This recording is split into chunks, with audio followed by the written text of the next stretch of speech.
وعلى المطر هذا اكيد يمكن في ناس يمرضوا بعدين. فاحنا بعدنا باول يوم. اليوم لا نستمتع. درب الالام هي درب، هي فيها نوع من الالم ولكن فيها مشي كمان وصعب، لانه احنا عندنا في ناس اللي صعب يمشوا، لذلك عملنا تغيير. يا ده جاي بيجري بس ازاي.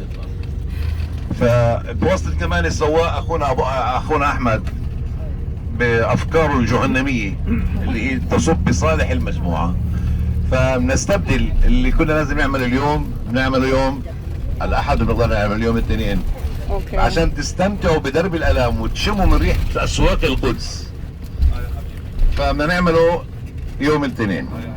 اليوم بدنا ننزل على بيت سحور على حقل الرعاة. عند الكل بيعرف شو حقل الرعاة بتصور، رح نحكي عليه. ورح نزور كنيسة المهدي اليوم كمان. مظبوط، نعم. وهيك بكون مسكر النهار، لانه بخاف انا عليكم. يعني شفتوا ست اللي معنا، يعني انا يعني زي والدي، احنا اثنين، فانا بزعل. يعني انا ما ببسطش انه اشوف انه واحد اتضرر. فزحلي مش زحلي ومطر من اجل درب الالام. اما طبعا درب الالام راح يكون جزء لا يتجزا من المشوار حتى نعيش وادي جهنم. هنا انتحر لما اخذ 30 من الفضة وتندم مستر اسخريوطي يهوذا. نعم. دير انطونيوس. وين انطونيوس؟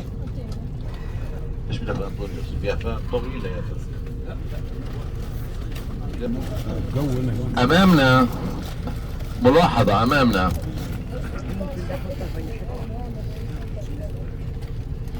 اذا انتم شايفين من المطر الصخور امامنا بتاعها. تماما مباشرة في برج شايفينه جمعية الشبان المسيحية اليمكا YMCA.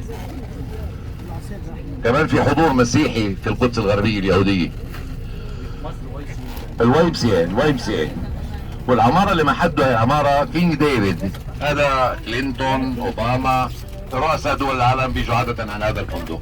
هاي الحارة، هذا الحي هو اول حي انسكن في القدس 1860 بالضبط. بدأ الخروج من اسوار القدس. يقال انه الضغط كان كثرة الناس عربا ويهودا، واصيبوا الناس كمان، انتشر وباء الملاريا، فالناس خافت تتضلل بهذا الازدحام، صار يفكروا على مخارج. اليهود اخذوا المنطقة الغربية والفلسطينيين اخذوا المنطقة الشمالية عند باب العمود اللي بيعرفوا، او بسموه دماسكوس جيت، ايضا باب دمشق، لانه منه كان السفر الى نابلس شمالا والى الشام الى دمشق شمالا. قصصنا شوي مرات فيها نوع من الحزن والالم. هذا الحي مئات الدنومات.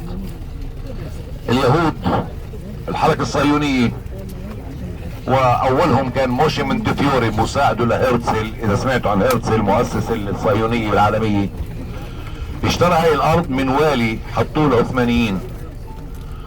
والي القدس كان اسمه احمد اغا. اقترع عليه اليهود مع المصاري، طلب منه الارض ملك دولي. مين حاكمنا؟ العثمانيين 1860. طلب منه يشتري الارض، رفض احمد اغا.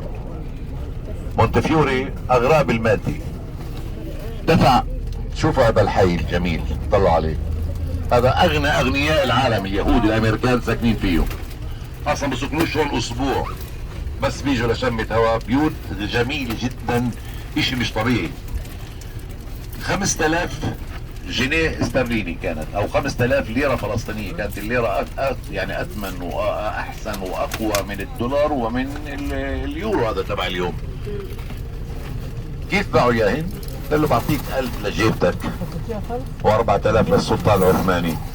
اخذ احمد اغا دغري باع الوطن، اخذ 1000 لجيبته وباع كل هذا الحي اللي بالعبري اسمه، مش عايزين تفهموا علي، مشكنوت شأنانيم. هاي روميم مشكنوت شأنانيم ومنطقة مميلة، منطقة جميلة جدا. بدأ السكن فيها 1860.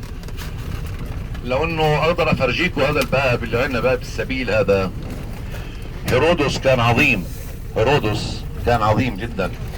عمل قناة مي، جاب للهيكل سنة ال40، اسف سنة ال10 قبل الميلاد. عمل تنل قناة مي جابها من جنوب من الخليل، انتبهوا منين، هناك بسقط مطر، عبر بيت لحم، قنال الها اثر موجودة هون، بتصب دغري اوتوماتيك بتجيب مي للهيكل، هيكل سليمان اللي كان يقال بانه كان هون. كانت تجيب القناة مي، بنشوفها من هون، بتيجي القناة من هون، هاي منطقة ابو طور، والقناة طولها حوالي 40 كيلومتر. في سور باهر بلده للسواق احمد تمرق من هناك القناة، وعلى المطل موجود اليوم، تقدر نروح ونشوفها، موجودة قناة تصوروا انه عمرها حوالي 2000 سنة. هذا كان هيرودس حكم هون فترة طويلة انه ساعد الرومان. هيرودس هو مش يهودي، هو متغير، يقال انه سيده من الادوميين شعب اللي سكن في النقب في منطقة سيناء، وسيده تيهود وخلف اللي اسمه هيرودس. هيرودس معروف عنه انه اكبر بناء كان في فلسطين، وكل زعيم بيظلم نهايته انتوا بتعرفوا الامثله. يقال عن هيرودس في الادب العبري، بيقولوا انه ارتقى للملك كالاسد لكنه مات كالكلب. بالضبط، هذا هيرودس.